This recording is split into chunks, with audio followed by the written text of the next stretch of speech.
কোন গুনাহে আল্লাহ বান্দার দিক থেকে মুখ ফিরিয়ে নেন। এই বিষয়ে প্রসিদ্ধ একটা হাদিস আছে, নবী সাল্লাল্লাহু আলাইহি ওয়াসাল্লাম বলেছেন, তিন ব্যক্তি এমন আছেন যাদের সাথে কিয়ামতের দিন আল্লাহ কথা বলবেন না, তাদেরকে আল্লাহ তাআলা পবিত্র করবেন না।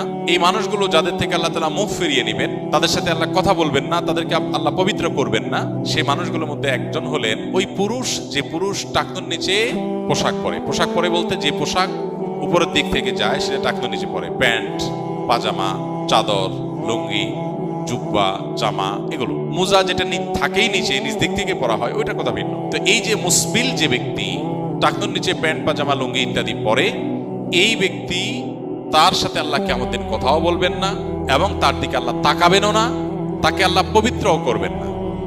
এই তিনটা ভয়াবহতা এই ব্যক্তির জন্য আছে, যে ব্যক্তি টাকনুর নিচে প্যান্ট, পাজামা, লুঙ্গি পরে। আমাদের দেশে অনেকে আছেন মসজিদে নামাজ পড়তে আসলে তখন প্যান্ট ভাঁজ করে। অনেক মসজিদে মুয়াজ্জিনরা মাইকে বলেনও যে টাকনুর নিচে যাদের প্যান্ট আছে প্যান্টগুলো উঠায় নেন। 2 নম্বর হলেন ওই ব্যক্তি, যে ব্যক্তি কাউকে দান করে খোঁটা দেয়, অথবা যাকে দান করেছেন তাকে নানান কথা দিয়ে কষ্ট দেয়। দান করেছেন, আল্লাহর কাছে আশা করবেন এর বিনিময়।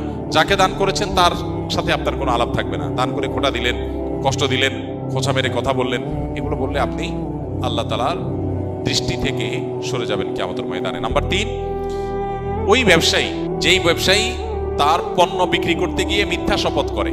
এখন তো ঘরে ঘরে ভাই আল্লাহর কিরা, এটা কিনা পড়ছে এত, ভাই কিনতেও পারে না এত টাকা দিয়া, এটা মিথ্যা কথা। তো এই ব্যবসায়ী যে তার পণ্য বিক্রি করার প্রয়োজনে মিথ্যা শপথ করে ক্রেতাদের সাথে, কাস্টমারের সাথে, তার দিকে আল্লাহ তাকাবেনও না, তাকে পবিত্র করবেন না এবং কিয়ামতের দিন আল্লাহ রাব্বুল আলামিন তার সাথে কথাও বলবেন না। আল্লাহ আমাদেরকে এই সমস্ত বদগুণ, খারাপ গুণ থেকে, চরিত্র থেকে হেফাজত থাকার তৌফিক দান করুন।